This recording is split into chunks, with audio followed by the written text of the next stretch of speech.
Plants vs Zombies is one of my all-time favorite games. Level designs, the plants, the eye candy. It's perfect. But I've never even touched the sequel. I always viewed Plants vs Zombies 2 as some free-to-play garbage that two greedy companies shoveled at us, single-handedly killing what was once a great franchise. But the more I've engaged with the Plants vs Zombies community, the more I realized that PvZ2 had some real fans. Had a masterpiece been hiding under my nose this whole time? So I decided to take the plunge to find out and completely 100% this game. It shouldn't be too hard. It's not like there's 75 achievements, 300 levels, and oh god, what did they do to Scaredy Shroom? I played 100% of Plants vs Zombies 2. The game starts off with a tutorial level where we get pea shooter, sunflower, walnut, and potato mine. The only change is that inflation is set in, with each sun node giving us 50 sun as opposed to the old 25. At the end of the tutorial, we're given cabbage bolts, though, who has been reworked here to counter graves. Graves serve as a shield for the zombies, as our peas shoot right into it. However, catapult plants are able to shoot over these graves and hit the insidious zombies behind. And with that, we unlock Crazy Dave's hot sauce, which he proceeds to put on his taco and eat. But the taco is so good that he decides to whip out his time machine Penny to eat it again. I actually took a class in college about why men always create female AIs. And long story short, don't ask Crazy Dave about the motor oil covering his jeans. Irregardless, Penny accidentally teleports us to ancient Egypt, where we learn about King Tut's horrifying parental lineage and also plant food. Plant food is a power-up that you can drag onto your plants, giving them a unique effect that does massive damage. And more importantly, he gets this cute little hat. Using it allows us to easily shred through the level and unlock power-ups. Now, power-ups are abilities you can use at the bottom of the screen to do devastating effects, like freeze all zombies on screen or do a bunch of damage to one zombie. However, these can only be activated by using coins, which, hey, you can buy using real-world money. As such, I decided to not use power-ups because, you know, it just kind of felt cheap. I speed through the next level and unlock the bloomerang. This is a considerable upgrade to the pea shooter, as it can pierce through 3 targets at once and also hit them on the return trip. This makes her great for these camel activists who always spawn in large groups. I speed through the next 2 levels and unlock the iceberg lettuce. But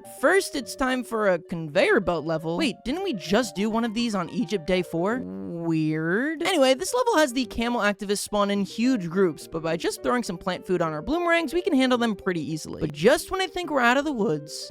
Is this thing a real gargantuar? Like, that can't be true. Oh my god, what the hell? This is a real homegrown gargantuar. This thing is bodying my whole team. What the hell? What the hell? This is insane. It's like level 5. On day 7, we start making use of our new iceberg lettuce, which is a zero-cost plant that automatically freezes one zombie. This ends up being one of the most useful plants in the entire game, as its ability to stall a zombie at the beginning of the level gives you more time to build up your surrounding defense. They will also allow us to counter these torch zombies, whom are extremely annoying otherwise, as just like my third favorite Tumblr sexy man, their torch lets them burn through plants for their own gain. But with some well-timed lettuce, we're able to chug through day 9 and unlock a new plant. What is that? What? That is a literal pile of feces. Gravebuster? What did they do to you? No, Gravebuster, no! Look at how they massacred my boy! You're actually joking. Why would they change its design to be this pile of tumbleweeds? And not only is he hideous, he's also useless, as graves can be easily destroyed by other plants. Specifically, Bloomerang's piercing attack tears through graves and completely invalidates Gravebuster's existence. Way to kick a man while he's down, PopCap. On day 13, we're introduced to a new kind of level, mold colony levels, or as I like to call them, male college apartment levels. In these levels, you aren't allowed to plant in the mold colonies at all, which in this case means we have to plant everything closer to the front. This actually offered a good bit of variety to the general sameness the levels are feeling thus far. Winning here unlocks Bonk Choi, a melee-based plant who punches any zombie in close range. He's okay, but he does end up working really well for some niche builds later on, as he punches extremely quickly, meaning he can work if you need a kill now, but otherwise his low damage means he can't even take a cone head on by himself. On day 17, we have to beat this level using no more than 14 plants. So what I decided to do is plant almost entirely sunflowers at first, stocking up on huge amounts of sun, while killing zombies with the potato mine. Then when the zombies start coming in big numbers, I've stockpiled so much sun that I can shovel up all my sunflowers and mass plant bloomerangs as much as I want. On day 18, we're tasked with a level where we're given 2,000 sun at the beginning, but not allowed to bring any sun generation plants, and no sun falls from the sky. Kinda like the Last Stand minigame from Plants vs Zombies 1. This forces us to plot a defense with just 2,000 sun. I quickly realized in these levels, since you have all the time in the world to prep beforehand, you can just spam spud mines, and since they're so cheap, you can get them on nearly every single tile. This hack makes all these levels pretty much a cakewalk. On day 19, after another college apartment level, we unlock the repeater, our strongest plant by far until now. And so after using him in another mold level, Jesus, how many mold levels are in this world? We make it to day 25 and encounter the final boss of this world, Dr. Zomboss. This fight is a conveyor belt level, and it's overall pretty uneventful as he just spawns in a handful of zombies at us. That is until... What the hell? That doesn't seem very fair. Oh, he killed the Gargantuar though too, okay.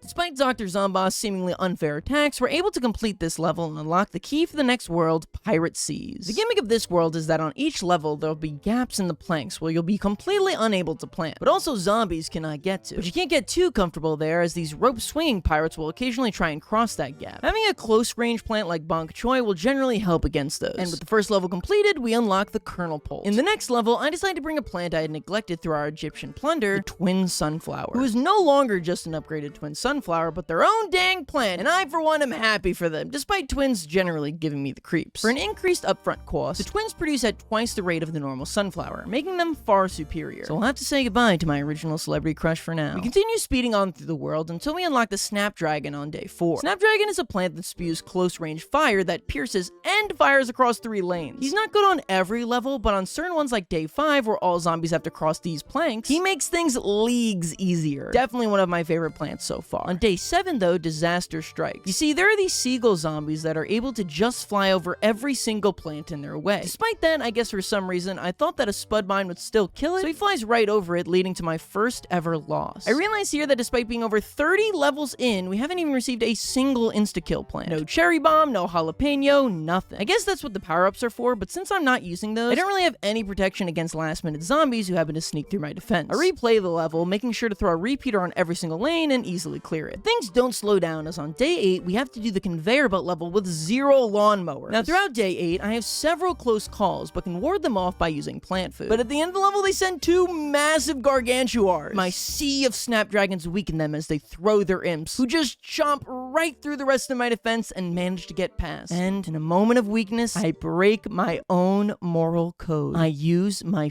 first ever power-up, and using it felt dirty. Even though I had earned those coins myself, I could hardly stand how disgusting I was. The game is called Plants Vs Zombies, for God's sakes, and it should stay that way. I vowed from here on in to never use another power-up again. From there, I'm able to stall out the Gargantuar by repeatedly placing new conveyor belt plants in front of him until one measly Kernel Pult takes him out. On day 8, I unlock Spring Bean, which knocks zombies into the water, but then needs to take a little nap, making him more useless than a Smash player putting single in their bio. We already know, dude. We already know. But the useless plants don't stop there, as we unlock the Coconut Cannon. Coconut cannons fire a huge damaging bullet when clicked, but then need time to recharge afterwards. Think of it like a budget cob cannon, except the splash damage is so small that he's garbage. For the first level we get to use him on, though, there's this fun little mini game where seagull zombies keep moving in an arc in front of you, and the more you can hit with a single bullet, the more points you get, requiring a score of 3,000 before the level ends. This is actually my favorite level we've played so far. It's honestly really fun to try and time the shots exactly correct. I was pretty proud of getting an 8-in-1 and a 9-in-1 combo, but for completing that level, we get a shovel upgrade, which will actually give us some of our sun back when shoveling up plants. I breeze through the next couple levels by just using basic repeater placement until we get to day 18, where we have to survive with pre-picked plants, including no sun producers. For this one, I put a bunch of spikeweed over the 2 planks that the zombies are being sent down, and then a repeater on each plankless lane, making this level easier than subscribing to my channel. I upload tons of 100% playthroughs, perfect for you to put on the background, so bad thought, no come in. Just click the button below, that way you stay up to date on what it is I'm posting. Thank you to everyone who subscribed already. Also at this level, we unlock Spike Rock, which is just better than Spikeweed in every single way, even though we got Spikeweed maybe 7 levels ago. And so Spikeweed falls to the same fate as the Alamo and most middle children and is quickly forgotten. The next level has the restriction that you can't let the zombies step on these flowers, but that can be taken care of with a repeater combined with a Bonk Choy right at the line. At the end of day 21, we pick ourselves up an extra seed slot, which is great timing, as on day 22, we have another plan your defense level. This one I went for repeaters in the back and Spike Rock at the front, which works out perfectly. Like, this level is just a butt ton of imp cannons. Like, oh my god, so many imps. Oh my god, there's so freaking many cannons. Holy crow. Oh my god. Oh my lord! Jesus Christ. There's so many of them. What the actual hell? Oh my god. Oh my god, there's so many guys. I can't tell if I'm like making a... how many cannons are even there? I can't even tell. Like, am I making a chunk into them? I don't even know. Oh my god. Oh, we killed them all. Oh, okay. You've probably noticed I've been skipping around a lot through these worlds, and that's because each world has 25 levels. And honestly, for the most part, a lot of them are the same. But on day 24, we finally unlock what I've been waiting for this whole playthrough, the Cherry Bomb. Cherry Bomb! Oh, I knew you were coming back, buddy. I needed you.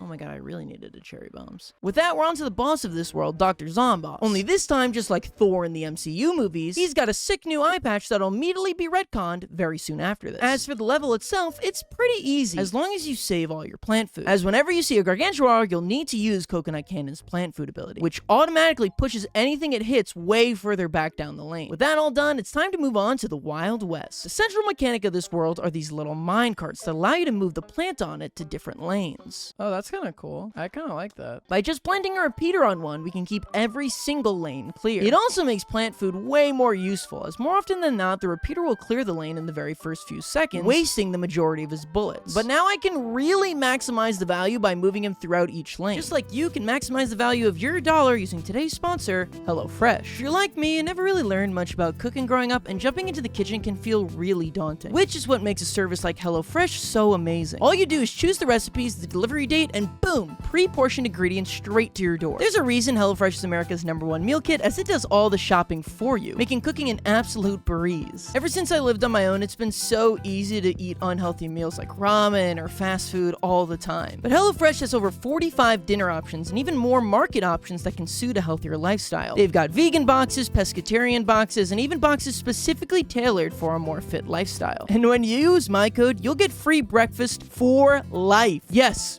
really, a free breakfast item in every single box you order. Just use my code ShawneeFree when you sign up and start your day right with a free breakfast item. So scan the QR code or click the link in the description or pinned comment to get started on your meal discovery journey today. And thanks to HelloFresh for sponsoring today's video. At the end of day 1, we unlock Split Pea. Despite knowing I'm supposed to be using in combination with the minecarts, I absolutely refuse to waste a seed slot on this abomination. On day 4, we unlock a new type of level where we're given a lawn with a bunch of minecarts and then one single plant per round. We're shown where the zombies are going to be sent to, and it's your job to place and move the plants to kill every zombie. It forces you to do some quick resource management as you determine which lane should be cleaned out first. Should you clear out the easy lanes and then move on to the hard ones? Or should you clear out the bucket head first so you have more of a time buffer? They also got this zombie who plays like an old ragtime piano and it makes all the zombies dance. I mean, look at them. This is so cool. This is shaping out to be my far and away favorite world thus far, and I can't see any sort of poultry-related enemy changing that. For beating this level, we're given the Chili Bean, which is a one-time use insta-kill plant like the Spud, except it doesn't need time to arm. And when a zombie eats it, they fart, stunning all other zombies in the lane. An overall super useful plant, especially with the limited amount of insta-kills in this game. Day 6 is another plan your defense level with 3 minecart tracks. I opt for the good old Spud mine defense, which works like a charm, and unlock the pea pod. And apparently this is a universally hated plant, and most people view him as one of the worst plants ever added to the game. But that all ends today, as the #1 pea pod defender has entered the scene. The way pea pod works is if you place one down, he's the same as a normal pea shooter. You can then place another inside of the first pea pod, and now it's a repeater. Then you place another and it shoots 3 peas, and so on until you have a Gatling pea gun. Now, is it really expensive? Yes. Does it take nearly the entire level to get them online? Yes. Is it only really good when they're in minecarts? Yes, but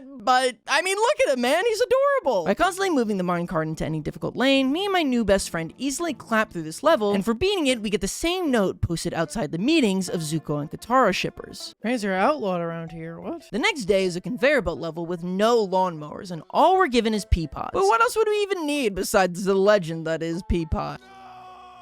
We got creamed, damn. This time, instead of just making one really large pea pod, I decided to split them more evenly across the 3 minecarts so that we can attack multiple lanes at once. This gives me a stronger defense by wave 1, preserving my walnuts and ultimately letting me beat the level. Winning here unlocks the lightning reed plant, which can zap multiple zombies at once. And looking back, this thing is like really strong, especially for only 125 sun. But I was lost way deep in the pea pod sauce, so I completely ignore it for a while. But on day 11, we're given the challenge of only spending 500 sun across the entire level, which you know what that means, pea pod time. While with our 0-cost iceberg lettuce, this makes this level a cakewalk. I also realized here that the flag zombies in this world always hold the Tennessee flag, which I thought was a cute attention to detail. After another corral level, we unlock the melon pulse, one of the best plants in the game. But based on this game's current trend, I'm sure it's about to be replaced faster than a normal Boots member. On day 14, we're introduced to my least favorite zombie so far, the Chicken Wrangler. Oh my god. My god, the chickens are loose. Oh my god.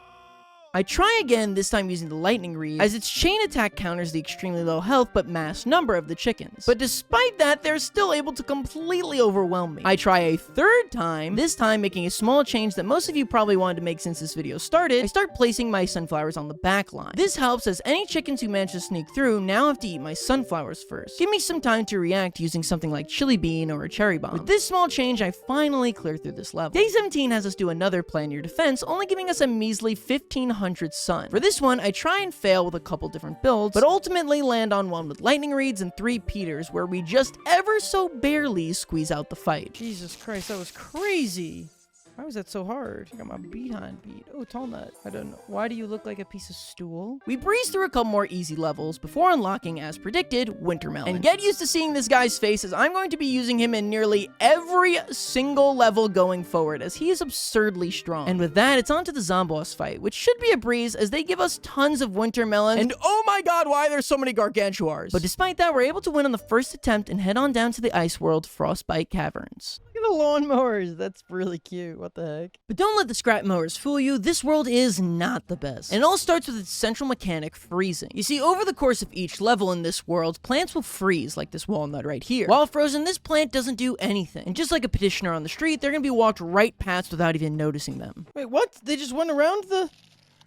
Oh, okay, hold on. What the frick? They just go around it. Additionally, there are little hands that the zombies can step on that completely redirect them to another lane. And while this starts off easy, just pushing from one lane to the next, the world ends with you having to chart the frickin' Fibonacci spiral with a toothpick and peanut butter to try and figure out where each zombie's headed. But I'm getting ahead of myself. For now, we can use Snapdragon, whose hot fire defrosts any and all frozen plants. We also get Hot Potato at the end of this level, which can be placed on a plant in order to insta-defrost it. And while this animation is incredibly satisfying, it means we need to constantly consider who needs to be defrosted next, as ice continues to build up on our plants. On day 3, we're given a relatively easy conveyor belt level, as all the hands are pushing the zombies up, allowing us to keep our main defense concentrated and easily dare through the level. Besides that though, I'm gonna be honest, I really hated this world. Mechanics are not fun, the new zombies are annoying, and the plants are lame, so to avoid being too negative and just whining here for 10 minutes, I'm just gonna speed through this whole section. I ended up retrying nearly every single level in this world 1 to 2 times. The one I retried the most was day 11, which was another plan your defense level. Can't really blame the game too much for this though, as I absolutely biffed it here. First, I tried running a spike rock build, which is a horrible idea seeing as the dodo zombies fly right over it. But somehow I didn't get the message last time, as this time I built a spikeweed and 3 Peter build for whatever reason. This actually gets me to the end of the level where I've killed everything, except one buckethead who is going to kill me. But I had it with this level, and I cave and use a power up. But in a moment of post-swipe clarity, I realized that that's no way for me to win this level, so I try it again, this time bringing Bonk Choi, who helps out massively and allows me to finally beat the level. And just like that, we've arrived at the Dr. Zomboss fight for this world, which ends up being probably the easiest one yet, as they give you tons of this flame pea shooter that tears through everything in sight. This is a premium plant though that you'd have to buy with real money, and I already spent all my money this month asking the Twitter AI to pretend to be my dad, giving me words of encouragement. And with that, we're out of the Tundra worlds and onto the Lost City, which is a lot nicer. The central mechanic of this world is that there are these little golden tiles, and when you place a plant on it, they generate constant sun. This ends up being a really fun mechanic, as it enables you to run much more sun-heavy builds. Like, now I can have 2 lanes of Wintermelons. At the end of the level, we unlock the extremely powerful Red Stinger. This plant is a unique mechanic where it takes a different form depending on where you place it, becoming more defensive in the front columns and more offensive in the back ones. All that really means for us, though, is plant these in the back 3 columns for a cheaper repeater, which will be hugely helpful in sun-conscious levels like build your own defense. On day 4, we're introduced to one of the most difficult to deal with enemies, the excavator zombie. Oh.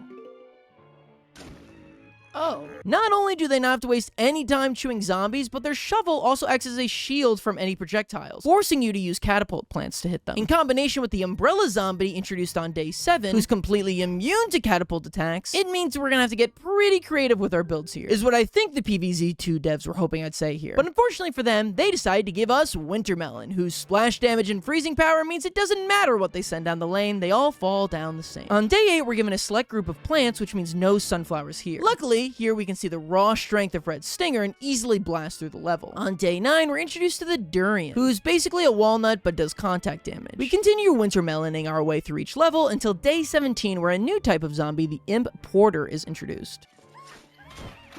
What? Brother set up a tent? Oh, do zombies now spawn out of that? Well, that's bad. I'll solve this issue.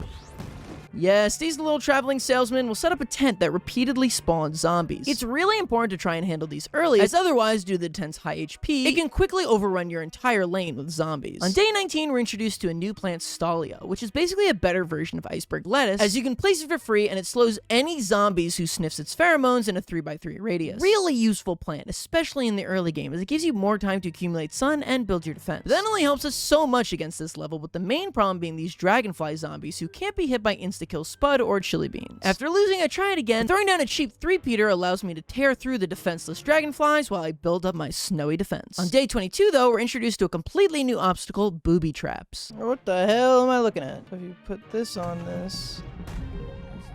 Oh wow, okay. But can that hit zombies too? Like, can I just do this? Okay, sick. What does this one do?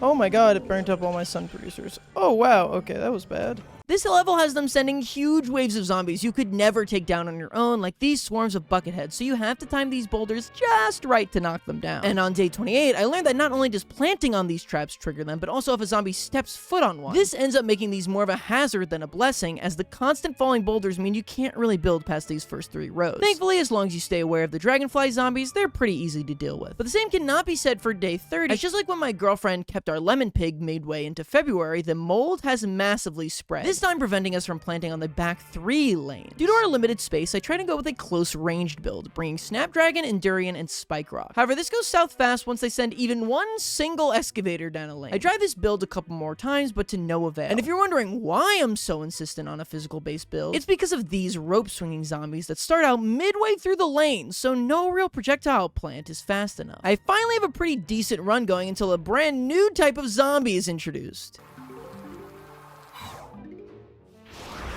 What? Oh, heck no. Oh, everything I have been working for this whole time. Awesome, it's gone. And then it's over. Oh my god. That's absurd. Yes, introducing the turquoise skull zombie. By stealing your sun, he's able to power his skull and do a massive attack. And you're probably thinking, oh, well, if he needs sun to power his attack, why not just take the sun back before he's able to fire his laser? You'd think, right? But no. Even if you take back the sun the skull zombie attempts to steal, he just does it anyway. All of these factors combine to this being the hardest level so far. I mean, they just immediately land where we're unable to plant. I fail again and again and again on this level until I finally decide to switch my strategy up a little bit. This time I use a combination of Bonk Choi and a plant we unlocked back in the ice levels, Chard Guard. Chard Guard is a utility plant that pushes zombies back down the lane when approached. This not only gives me a defense against the rope zombies swinging towards the middle of the lane, but also allows me to group more zombies up to singe them all with a single cherry bomb. This plan actually completely blows up by the final wave, but with all my lawnmowers still intact, we're able to launch those away and finally clear this level. And with that, we're on to the Dr. Zomboss level of this world, which I have to say are all together pretty boring, honestly. I feel this way about all conveyor belt levels, as you don't really have any control on what you're planting, but with these especially, you just place down whatever you're given and pray. But for beating him, we're given a back massager. And head on to the next world, Far Future. The gimmick of futuristic levels are these glowing tiles. If you use plant food on a plant that's placed on one of them, it'll trigger the plant food effects for all of the other matching tiles. This is a massively powerful skill, as I don't think I've really emphasized this enough yet, but plant food is a godsend, usually being able to clear lanes of zombies, to the point that managing your plant food becomes the central focus of each level. So being able to get multiple uses out of just one food is incredibly useful. At the end of the level, we get introduced to another plant I quickly grew to love, the laser bean. But just like dads and hating everything, I wouldn't discover my love for it until I was a little older. And on day 4, we're introduced to the other gimmick of this world, sun bombs. Wait, what? So they don't give sun? Oh, but they always turn to sun on the ground. Oh, interesting. I see.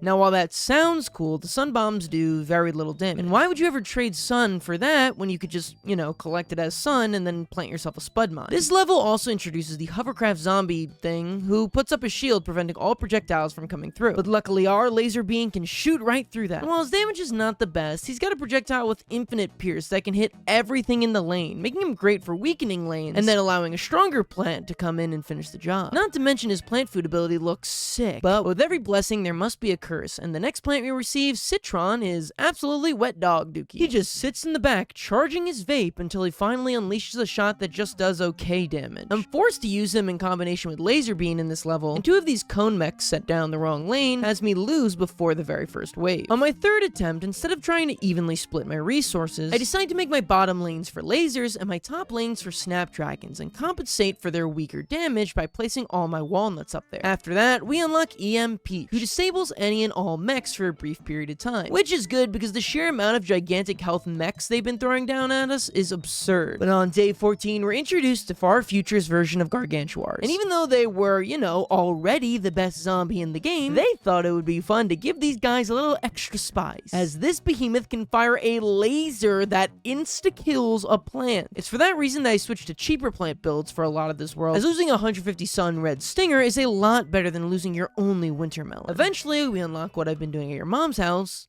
the infinite nut. This is a weaker version of the walnut that regenerates over time, but its most useful feature is its plant food ability that creates a wall across all lanes. This becomes immediately useful in the next level as we're tasked with protecting these plants in the front lane, and just one impenetrable infinite nut wall is enough to get the job done. On day 16, we do a conveyor belt with placeable tiles, which lets us do pretty cool things like this.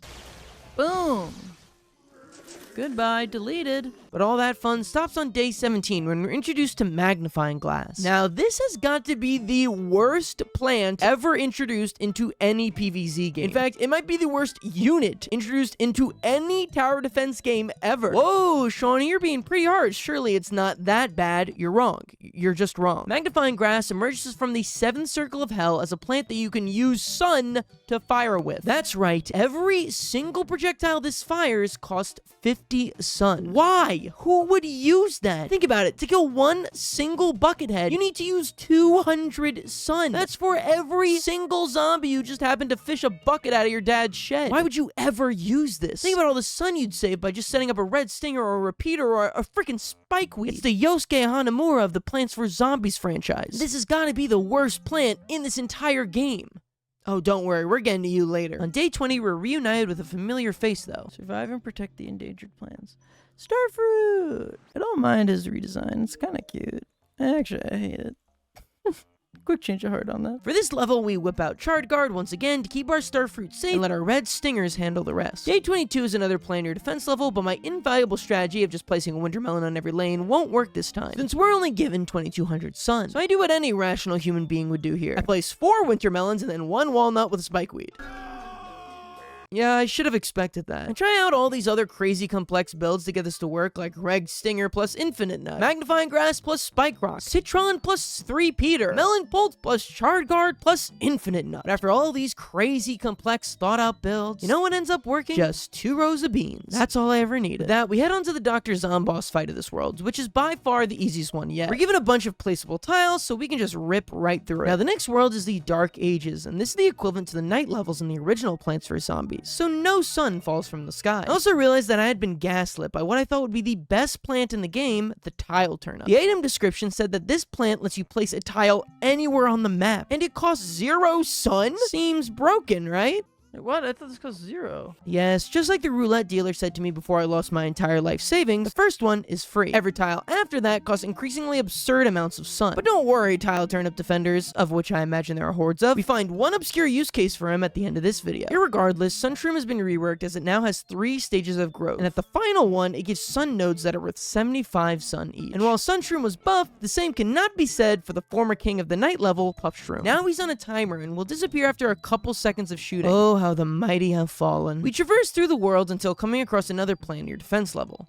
This seems like it is gonna go well. Also, I think I should put a regen nut there, so that way you get tossed back even if you get through there, and then it has time to heal. Because these guys in the back aren't really doing anything. Alright, yeah, let me restart this. And after a buckethead manages to make his way through my nut, I decide to restart. This time, I swap out my 3rd row of snapdragons for 3 spike rocks, and this somehow works. And then I finish out the level. Nice.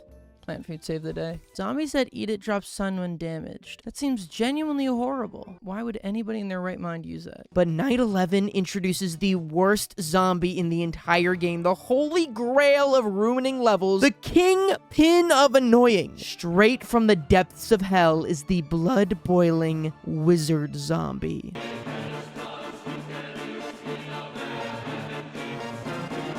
But what does this thing actually do? What? It polymorphed? Wait, what happened to my, wait, why is the sheep there? What? What? It's only temporary? Does it just temporarily polymorph your plant? That doesn't... That's... What? Okay. The wizard zombie will go down and turn all of your plants into sheep. And this attack can hit any lane on the screen. I mean, look at this. He's one zombie and he's wiped out almost my entire defense across 3 lanes. This problem compounds on night 15, a build your own defense level. Because you use all your sun at the start of the level, that means you have no access to instant kills, which means one wizard can just, well... Oh my god, these wizards are so annoying, man. I hate these freaking guys. Great, I got nothing on my dang screen right now. Can you put this on that? No, I'm screwed. I'm actually cooked. And before you say skill issue because I was just using melee plants that allow the wizards more time to attack me, okay, well, you're probably right, but also because of the jesters in this level, you can't use anything with projectiles, as he'll just fling them back at you. But there is one plant, one sacred seed who can do both long range and doesn't have a projectile. One chosen soul who can guide us through this all. Maybe we could try the bean play move. Just try 2 rows of beans. I'm a little worried about these guys. Okay, I'm starting to get worried. I gotta trust. Okay, it seems as though they cannot kill one of these guys. You know, you might be thinking, isn't this just the same issue as before, as whenever a wizard will spawn, the bean's pitiful damage will give the wizards no time to polymorph them. And that would be the case if not for my secret weapon. Not even gonna deal with those freaking guys. And with that, the bean guides and provides and advances us to the next level. I managed to fail night 17 4 separate times, but I am once again saved by my best friend in this life. Beans came through. Nice. Good job, Beans. And through the light of the bean, we're led all the way to the final level on night 20. Yeah, I have no idea why this world has 12 less levels than the others, but seeing as I have more than 100 levels left, I'm not gonna complain. What the heck? What the heck? What the heck was that? I didn't know Magnet Shroom could do that. What the heck? That was sick. We're making good progress here, nearly finishing it out until... What the hell is going on? Oh, crap. I didn't see him. Ah, crap. I retry the fight, and this time we move a lot quicker, and the wizards don't spawn until we're nearly done with the fight, which secures us our victory. Where are we going now? To DJ time? The 90s? Sorry, my zoomer is showing. It's actually the 80s we're headed off to. So it's time to, grab your Walkman and throw on your parachute pants, because we're not in your mom's Cabbage Patch anymore. This is about to be totally, Teddy Ruxpin. Damn it! The main gimmick of this world is that the music will change, which makes things occur. I'm gonna be honest, Crazy Dave tried explaining this to me like 4 times, and I still have no idea why this music changes or how that can help you plan. All I know is that sometimes there's different music, and that makes things happen. Here we unlock Fat Beat, and despite the brilliant name, this thing is just Gloomshroom's lame brother. And he's certainly no help against the menace of this world, the Mohawk Zombie. Mohawk zombies are able to just kick whatever's in front of them out of the way. It's basically just a faster and more annoying version of the Shovel Zombie. It takes me like 4 tries to understand what the stink I'm supposed to do, but eventually I get it. You see, in this level, you need to protect the plants with caution tiles underneath. The problem is that if Mohawk Zombie kicks a plant and all the spaces behind are filled, the plant gets instantly deleted. So I leave an open column in the back of my setup, and then let the Mohawk Zombies kick my protected plants. This way, they're booted to the back, and I can place plants in front to protect them. This realization makes this level much easier, and carries me to victory. The heck is that? Grass? Grass! Pops up and bashes zombies from behind. That could be kind of good. It was like a mobile version of freaking bok choy. I could not have been more wrong here if I wanted to be, as Celery Stalker is genuinely awful. In concept, he's cool because he attacks zombies rapidly from behind, and as such shouldn't get chewed. In reality, one zombie passes him, he comes out of his hole to attack him, and then another zombie immediately kills him. That's probably why I wasn't super hot in this world. With the exception of one really overpowered one, all of the plants here are straight garbanzo beans. Wait, what? That didn't kill? Frick you! What the heck? Okay.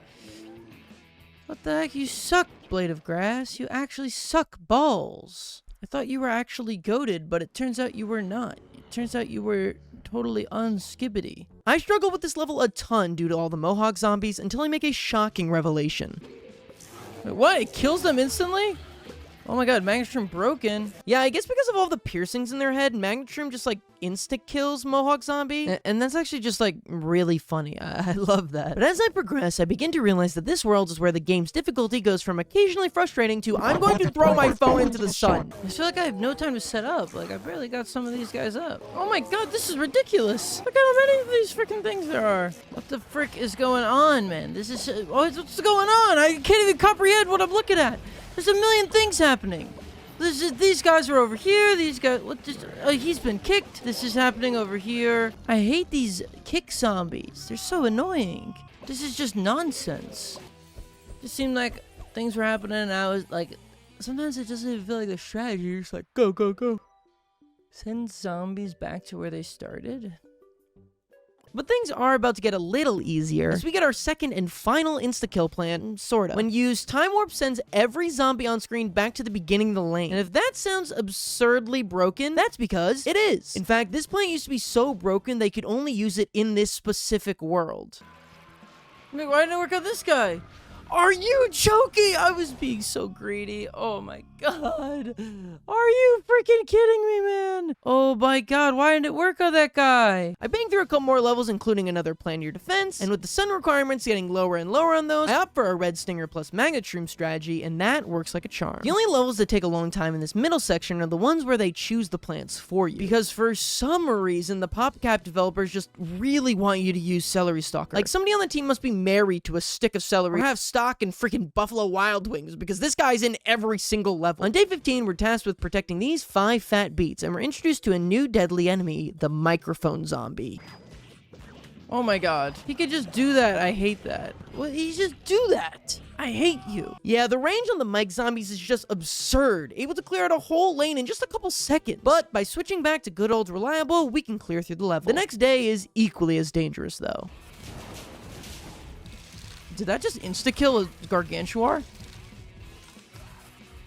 What the frick? We unlock Garlic, and we're introduced to an absurdly broken premium plan. And while I can't afford to purchase him right now, once my friend, V-Bucks giveaway on my channel, sends me some V-Bucks, Blueberry's on the top of my list. Like and subscribe in the next 5 seconds if you want V-Bucks. This level introduces the Gamer Zombie, who uses his arcade machine as a spawner to more zombies. And I love the attention to detail that all zombies that come out of this are pixelated. No jokes here, it just looks cool. But while cool, these things can very easily and very quickly overrun the entire level, causing me to lose by a long shot. But the next time I load in, I make sure to do what the USA should have done in 2014 during Gamergate, and just blow up all gamers before they have a second to do anything. 2 rows of beans, never failed me before. It's all about the motherfucking beans, baby. 2 beans, chilling in the lane. What 2 beans and we're chilling in the lane. What 2 beans chilling in the lane. Beans, beans, beans. And this one the voiceover goes, Sean has literally lost it at this point. Yeah, live commentary Sean has literally lost it by this point, as the insane amount of levels really began to wear him down. They always say there's no double bean play. I'm not that guy, I'm saying it's all about the bean. Did you freaking know what it's all about? It's about the beans. Gotta open up our ears and close down our eyes. The beans get nervous, they have social anxiety. Yeah, don't expect the live commentary to be super insightful from here on in. Espelonga da donga. She is a longa donga. Irregardless of my deteriorating mental state, we make it to the boss fight for this world. And despite Zomboss's splendiferous costume changes, this level is anything but, and takes me countless attempts. You see, the main problem is that Zomboss has these speakers at the end of each lane that do this shockwave attack, clearing the entire lane. And on top of this, they send tons of Mohawk zombies down each one, weakening your row. And on top of that, the Gargantuars in this level have a shockwave attack, because why the hell not? Really, you're just at the mercy of whatever plants happen up the conveyor belt. And like I said before, all of the plants in this world are kinda awful, making this all extra hard. In total, this takes me like 7 attempts before finally getting to the end. But just when it looks like I'm out of the woods, Zomboss starts spamming Gargantuars. Knowing that I probably will not be able to kill them all, I decide to just take a gamble. Just go for the stage. Screw everything else. Just go for the stage. It's our only way. The only path to victory. Screw everything else. Go for the stage. Just shoot. Please. Yes! Oh my god, that was... What the heck? That was insane. That was absurdity. Whew. While the levels have been getting considerably harder and kicking our butts, we're about to get a ginormous power jump, as the plants in Jurassic March are some of the best in the game. First off, we have Primal Pea Shooter. This thing is just like a pea shooter, except its bullets do 50 damage, meaning despite being cheaper than the repeater, it's 20% more powerful. But that's not all. The Primal Pea Shooter's peas have an insane knockback, pushing back any zombie that it hits. I cannot overstate how good that effect is, as it gives you so much time to deal with zombies. But just when you thought that thing was broken, say hello to the best sun producer in the game, Primal Sunflower. For just a little bit more than a normal sunflower, this thing produced sun nodes that are worth 75 sun. This is absurdly strong and will be our sun maker for the rest of this playthrough. But even though those are all broken, they pale in comparison to the king, the linchpin, perhaps the best plant in the entire game, Primal Potato Mine. Regular Potato Mine was already one of the best plants, and this is just a better in every way version of that. He readies in just seconds, and he blows up a 3x3 area around him, exploding. He is a true god. But you're probably wondering why the plants in this world are so good, and that's because you're going to need them. It's pretty clear that the game is balanced around you using power-ups at this point in hopes that you'll buy more coins. So my refusal to not leads to countless losses, and a large contributor to all those losses is this world's central mechanic, dinosaurs. That's right, these walking fuel tanks are sort of like neutral evil presences in the levels. Like, they aren't actively working with the zombies, but they do end up doing things that help them, like the Velociraptor kicking them down the lane, or the Stegosaurus kicking them with his tail, or the T-Rex tripling his speed. Okay, this guy's actually just evil. There's no way you can call that an accident, Crazy Dave. And while our pea shooters are strong, they can only up so much when there's a pterodactyl airdropping a bucket head to the back of your lane. Nowhere is this more clear than in Day 12, which ranks in my top 5 hardest levels in the game. This level has the stipulation that you can't lose more than 6 plants. Now, this is a twofold rule, as not only can you not have zombies eat your plants, but it also means you're unable to use insta-kills like cherry bombs and potato mines, as that counts as losing a plant. My first plan is to go in with walnuts and just continually refresh them before they're eaten, giving me more time to weaken down the crowd. However, walnuts can't do much against dinosaurs as they kick zombies right past them, not to mention the pterodactyls bringing zombies all the way to the end of my lane. This time I decided to bring spike rock. That way, when the pterodactyls carry zombies, we'll be able to kill them. However, now all our focus on the back means that we've neglected all of the zombies getting stego-tailed in the front, losing me the round. In the next round, since so many zombies are getting pushed down the lane, I decided to go with a strategy with split pea and walnuts. My thought is that the walnuts will stall until the dinos kick the zombies past the split pea, allowing both to go unharmed. This strat fails because the dinosaurs are wildly inconsistent. Sometimes they kick the zombies 2 lanes back, sometimes just 1. Who really knows? This has a zombie get short hopped on one of my split peas and take out the 6 required plants. I tried the strategy again, just moving the line up 1 and making my defense thinner so the zombies have less plants to get caught on when they get smacked. And this actually works pretty well. That is, until the first large wave, as the pitiful forwards defense of the split pea fails to tear through the massive amount of zombies. I try several other strategies until you know what finally ends up working? Just spamming Primal Pea Shooters. I think that it's less that this strategy worked and more that we just got lucky on dino spawns. But unlike that guy from The Godfather, I refuse to look this gift horse in the mouth. But the real harm this level did was to my psyche, as by the time I get to day 16, after just 2 attempts, I cave and start using power-ups. I've said it a million times in this video, but yeah, these conveyor belts are just complete luck. Especially this one. It's just a matter of how many times you get this absurdly busted grape shot plant. All the previous times I caved and used power-ups, I felt pretty guilty, but not here. I was just glad this was over, honestly. There's a couple more levels that give me trouble in the Jurassic March, but I'm competing with you clicking on the shorts tab and forgetting that I ever existed. So let's just get to the finale of this level, where I actually discover a pretty strange exploit. You see, even though the Primal Pea Shooters can't technically push Dr. Zomboss back, I guess it still registers them as doing it, because every time he's hit with one, he freezes in place. And since he's so big... Oh my god, he's frozen in his own tracks. He can't even do anything. They didn't think of this. Mons is just frozen. He hasn't done anything this entire time. What the heck? He can't even attack me. I just got him stun locked. Wow, that was really easy. He got stun locked. What a doofus. Welcome to the beach, beach, beach. Beach, beach, beach. Yes, that's right. Next up, we're headed to Big Wave Beach. And this actually ends up being my favorite worlds in the entire game. I'm not even sure why, I just really liked it. This is obviously a reference to the original backyard levels of Plants vs Zombies 1, integrating water once again. Only this time, instead of having a water lane, all the lanes have water on them. Meaning, you can of course only plant on lily pads there. But throughout the level, the water levels will rise and fall, and when the tide is low, you can actually plant normal plants on these forbidden water tiles. What's also nice is this world is definitely easier than Jurassic March, so we can enjoy our overpowered prehistoric plants in peace. And on day 3, we get to reunite with another old friend. Is Chomper good in this? He doesn't chew now? That seems broken. It's not. Long story short, he still has to chew after a couple of bites, and he still sucks. On day 5, we have a conveyor belt level where they only give us pea shooters and walnuts for some reason. But with some well-timed plant food, I'm able to barrel through it. And with all the callbacks to the first Plants vs Zombies, it's only fitting that this world has a harken back to walnut bowling. Here, we're trying to kill every zombie on screen by bouncing these bowling bulbs off of them. It's pretty simple until around halfway through the level when they start swarming you with enemies. Here, I'm forced to blow through all the insta-kill bulbs that I had been saving. This leaves me defenseless for the rest of the level, so I have to really try and line up my combos.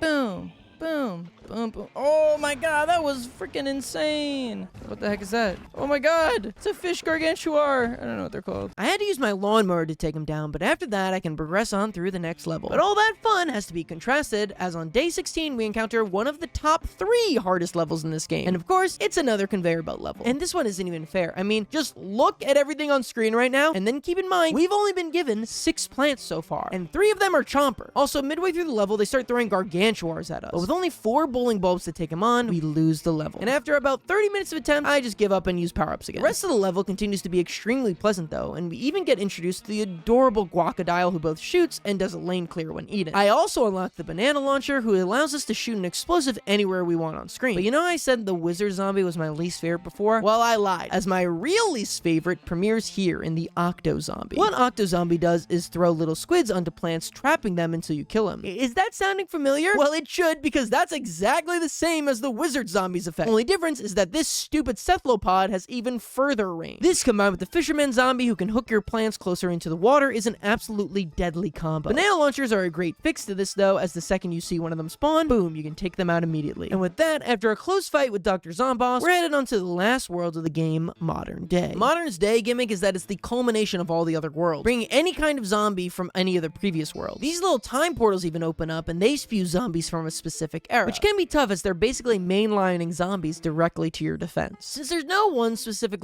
thing to watch out for, the best strategy for most of these levels is just do lots of damage, because do lots of damage, zombie no live no more. The plants that you receive also have a specific gimmick in this world in that they're all part of a shadow plant subclass. It starts off with Moonflower, who's a sun producer, and the more moonflowers you put around her, the more sun she starts to produce. Eventually we'll get other shadow plants as well that'll get powered up by Moonflower, but I'm getting ahead of myself. For now, we've got to try out this new shrinking plant. Does that work on his piano?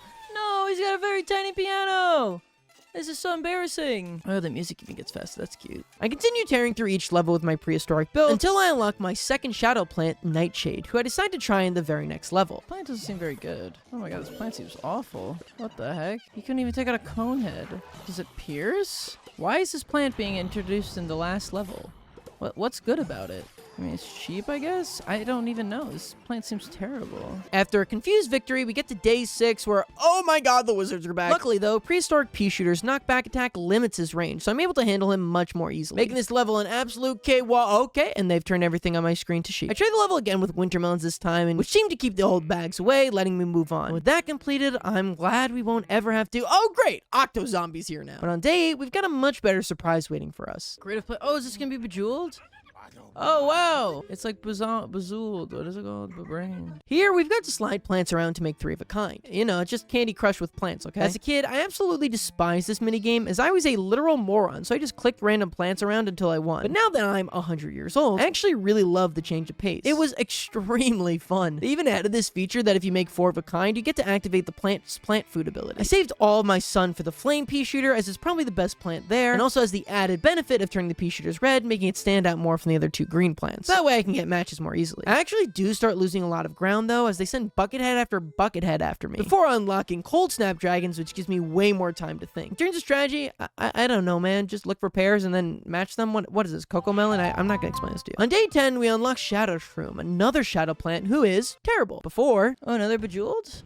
I'm down. This is fun. Strange that we have to play it again just a few levels later, but irregardless, I enjoyed it last time, so this will be fun. This time, though, we have to do 150 matches, which takes a lot longer. But now that we've brushed off the dust, I'm able to crush through it. Day 15 is an entirely Gargantuar-themed level, and things got pretty crazy pretty fast. But they give us strong plants like Wintermelon, so we're able to do really well. That is, until they send the Gargantuar from the 80s level, and oh my god, I forgot how much I despise this guy. His stupid shockwaves can single-handedly get rid of your Wintermelons. And because he can clear Spud Mines too, I really have to save my insta-kills for him. This is insane!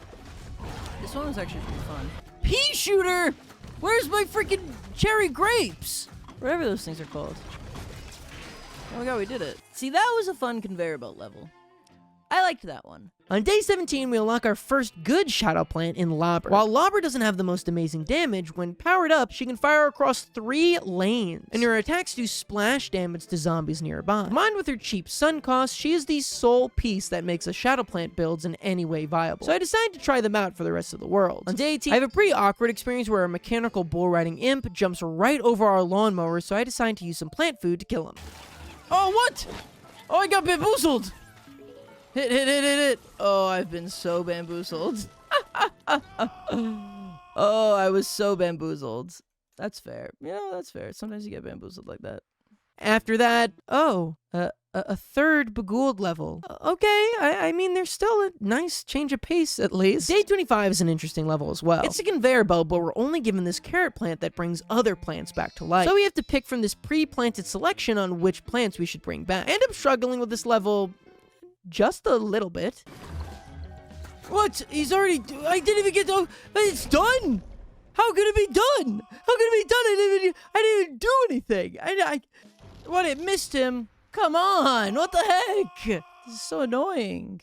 Just keep reviving him over and over again. We're getting you out the club beat. Oh my goodness gracious me!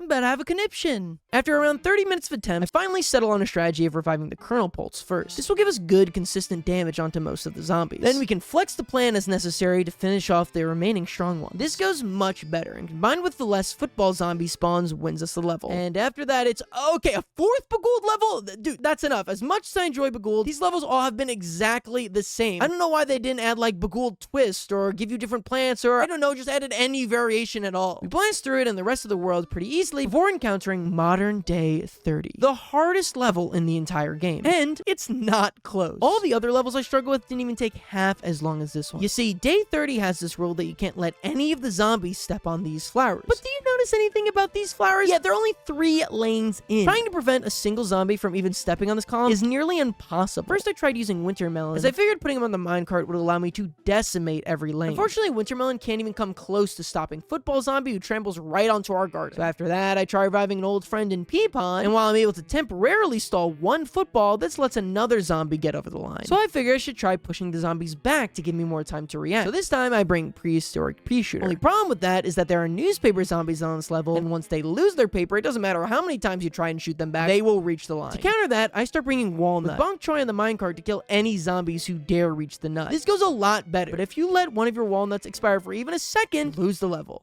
God damn it! God damn it! I tried this strategy out 2 more times, but to no avail. So I tried switching to a shadow plant build, and this actually gets me all the way to the final wave. Come on, we're so close. We're so freaking close. No!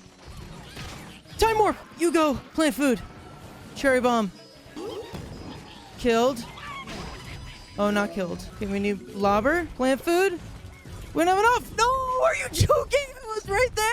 Are you kidding me? I just needed to click one more sun! Oh my god, are you joking around? I try the shadow plant build 2 more times, but come up short. So hopeless and confused, I try out freaking coconut cannon. And you know what? Maybe I should not have been so harsh on them because it actually works. Having the pea shooters to push back most zombies and the coconut to hit any zombies who make it to the walnuts frees up my 2 insta-kills to be saved for the gargantuars, finally finishing this level. Alright, finale time. Looks like it's a 3-part level, which, okay. If this is happening in phase 1, what the heck's happening in phase 2 and 3? This seems bad. I don't even know what the heck is going on, man. There's a lot going on over here. I've gotten a nuke dropped on me. I think this is going okay now. I can't tell. You know what? This is a good scenario to use Cherry Bomb, I think. But they give you a good amount. I mean, they give you a lot of freaking plant food. Not that I'm complaining. Far from it. Like, that's what's making it easier. Look at how many things we're kind of shredding.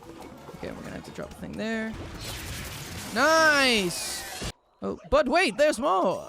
For part 2, Zomboss makes the mistake of going to far future, giving us access to tons of tiles, making this level a breeze. And with that, we're on to part 3 of this finale. This was my least favorite one, so this is not fun to see. Kill!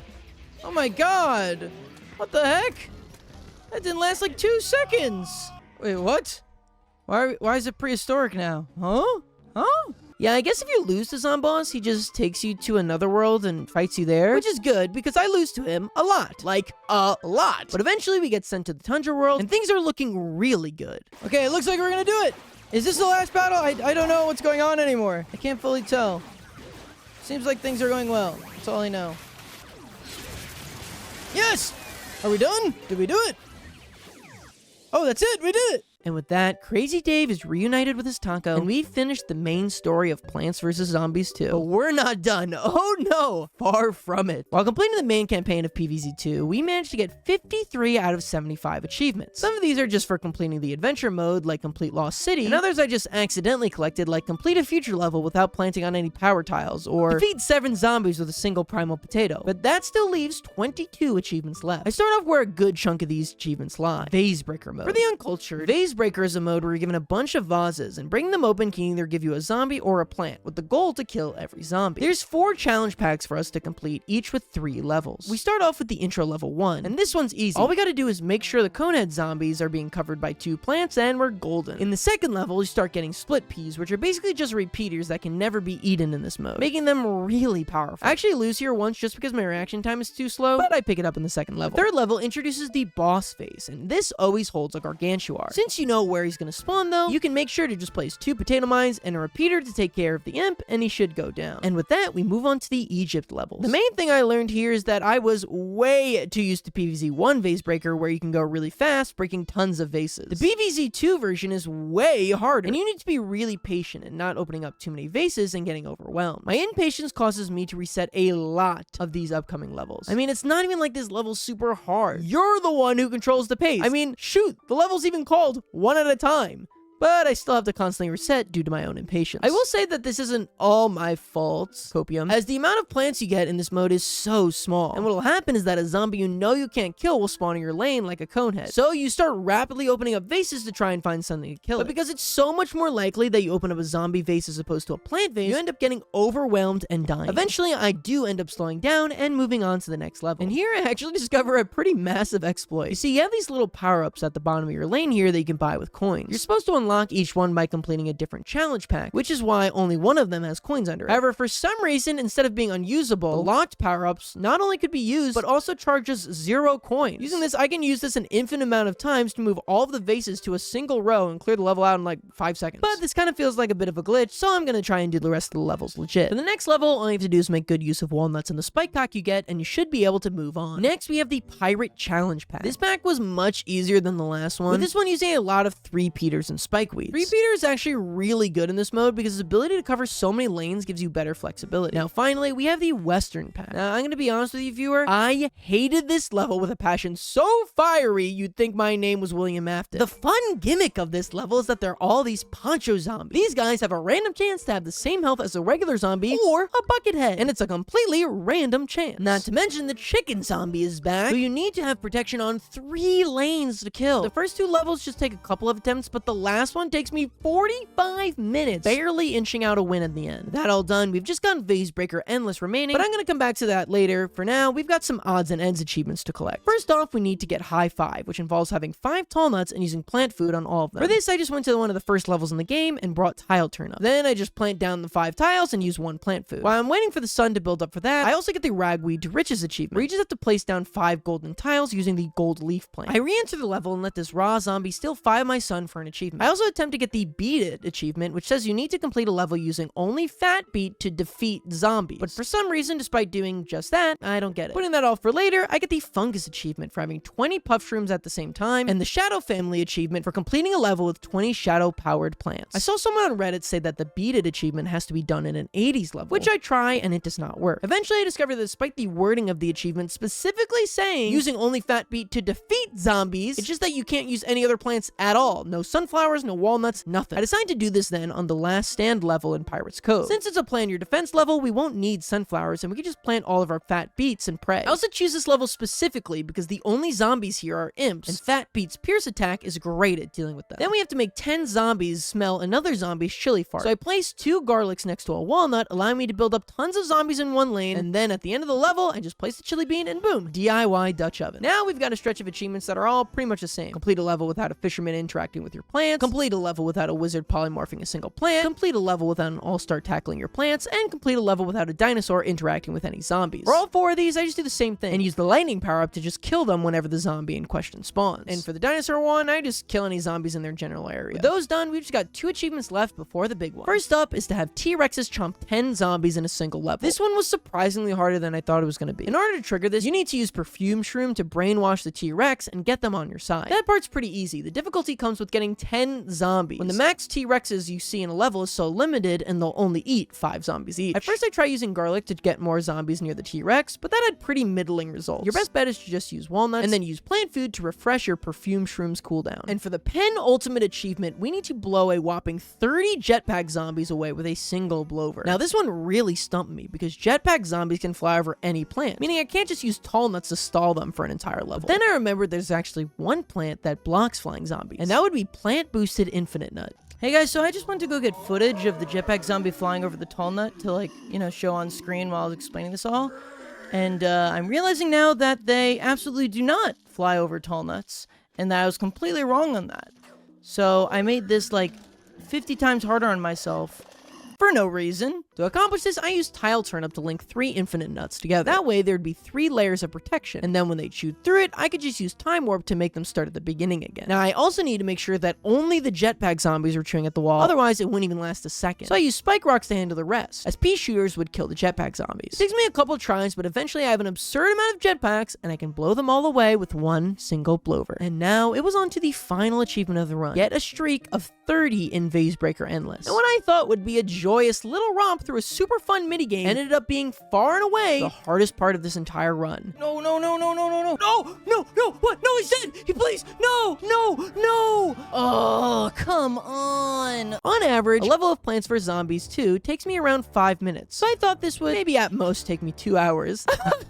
How truly foolish I was then, because this took me a whopping 7 whole hours. But I'm getting ahead of myself. What is Vase Breaker Endless? Well, it's exactly like it sounds. It's a series of increasingly difficult levels played on the intro stage. The first 10 levels start off pretty simple. There's just 1 Gargantuar, 1 Buckethead zombies, a couple Coneheads, and a bunch of regular zombies. But starting on wave 6, they throw in some more Bucket and Coneheads. And then on wave 11, they throw in a second Gargantuar zombie. And on wave 21, they throw in a third Gargantuar zombie. And you're probably thinking, oh wow, that's a lot of really tough zombies. I wonder what kind of plants you get. And that's a great question. Thank you so much for asking. Let's read through the plants we get at wave 1 and then compare it to the ones we get at wave 29. At wave 1, you get 5 split peas, 3 repeaters, 2 3-peaters, 2 bok choy, 2 spud mines, and 1 walnut. And at wave 29, you're given 5 split peas, 3 repeaters, 2 3-peaters, 2 bok choy, 2 spud mines, and 1 walnut. Did you notice anything about that? Did you notice that it's the same exact list? They seriously expect you to fight 3 Gargantuars, 2 Buckethead zombies, 4 Conehead zombies, and 11 regular zombies with 2 freaking 3-peaters! That is just completely unreasonable! Not to mention, you don't have a single clue on what's inside these vases. This is undoubtedly the stupidest requirement I've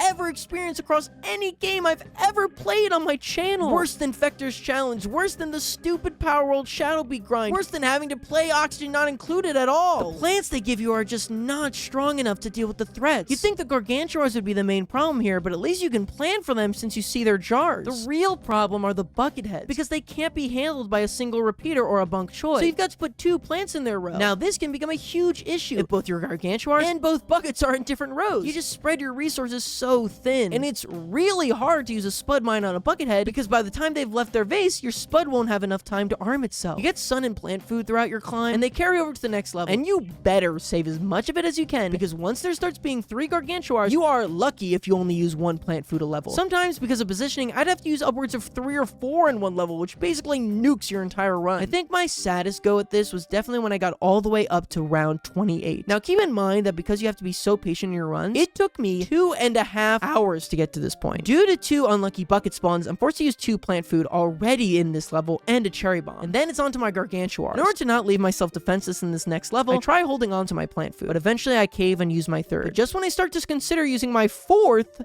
oh my god, the last, okay, I gotta go. No, no, no, what? No, he's dead! He please, no! No! He died! No! No, dude, that took like oh my god, no! No, I used it!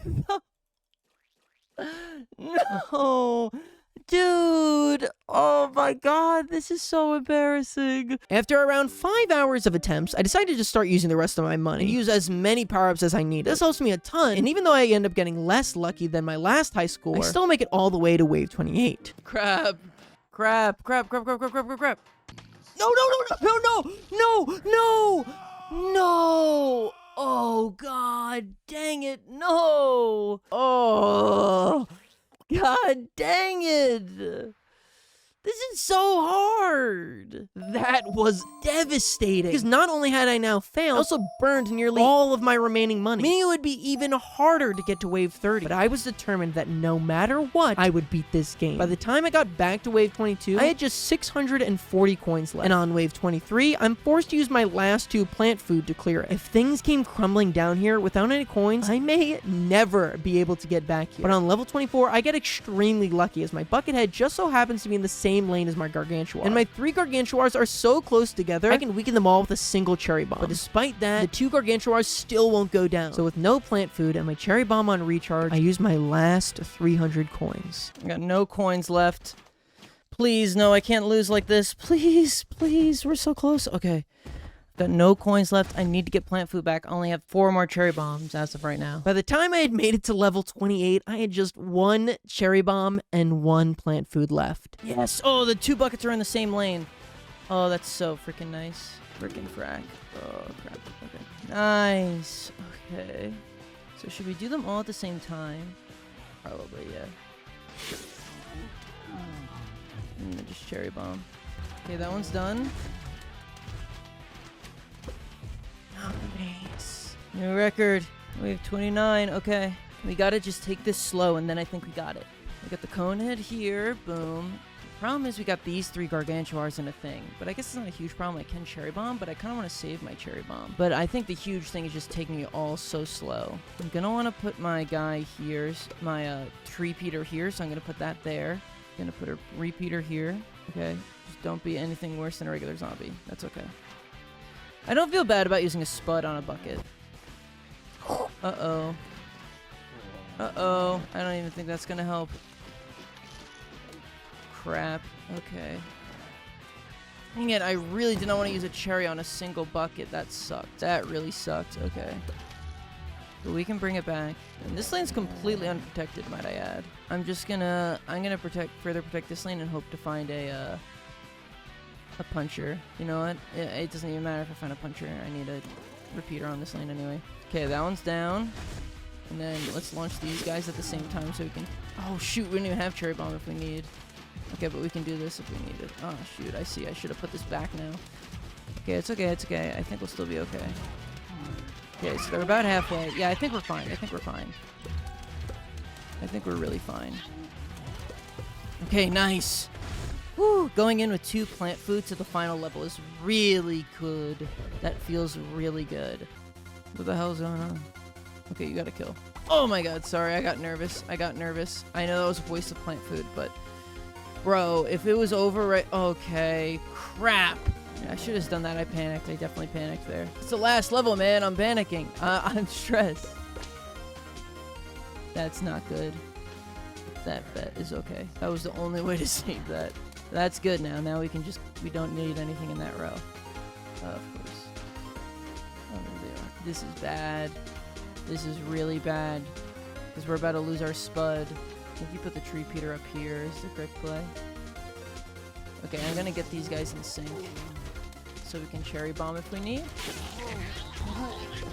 Okay, they're at like basically the same health. So that's perfect. And I don't need these tree Peters for anything else, so I'm gonna let them die. Oh, come on.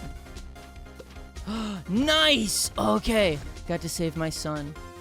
That's perfect. Because now I need to do this. Okay, screw it. I'm just going to cherry bomb. I don't know. Like, technically that was my wave of 30. But I don't know if I need to do the next level or not. Or actually, you know what? I guess I could just go check. Because if so, then I'm done. And that was so close. Jesus. Yes! Oh, nice. Oh, yeah. Okay, and that's 72 out of 75. Of course, Okay, yeah, so a little explaining to do here. While I said I have 100%, I'm currently missing 3 achievements. The first one is the tutorial achievement. That's because when I completed the tutorial, I wasn't signed into my Google account. And once you do it, there's no way to go back. Second is complete modern day, and I don't know, you guys saw me do that. I don't know why this is bugged. I actually even went back and fought Dr. Zomboss again, but it still didn't trigger. The last achievement I don't technically have is find the Yeti zombie. This one's a little more complex. You see, the Yeti zombie's actually not in the main campaign at all. You can only see him in a seasonal campaign that PopCap releases around Christmas. However, as of current, he hasn't brought back for the past 2 years straight, so it seems like the Yeti will never be coming back to the game, making this actually impossible to complete. And before you say, well, I've actually seen the Yeti in the Penny's Pursuit, that Yeti doesn't count because it's not coded as a treasure Yeti. So yeah, if he comes back this year, I'll make a little short on it. Otherwise, I've just accepted that I'll always be at 72 out of 75. So with the entire game completed, what were my thoughts on Plants vs Zombies 2 compared to the original that I love so much? It was okay. There were definitely a lot of things that I really liked on it. Some of the new plants like Time Warp. I really love the beach level in Far Future. Some of the zombies were super creative. My main problem is just that, oh my god, there are so many levels, and so many of them fail to stand out from each other. I also really missed old minigames. They added a ton of variety. I'd probably give the full game like a 6 out of 10. I know I was also playing the current version of the game that people say is generally bad, as it got rid of the world keys, and it introduced this whole plant leveling system that I didn't even explain in the video, but that probably had something to do with my enjoyment. But with the announcement of PvZ 3, maybe that will end up giving a huge turnaround for this franchise. Who knows? Probably not. Thanks for watching, everybody. Make sure to subscribe if you made this far, and leave a comment down below on what game you want me to 100% next. Bye!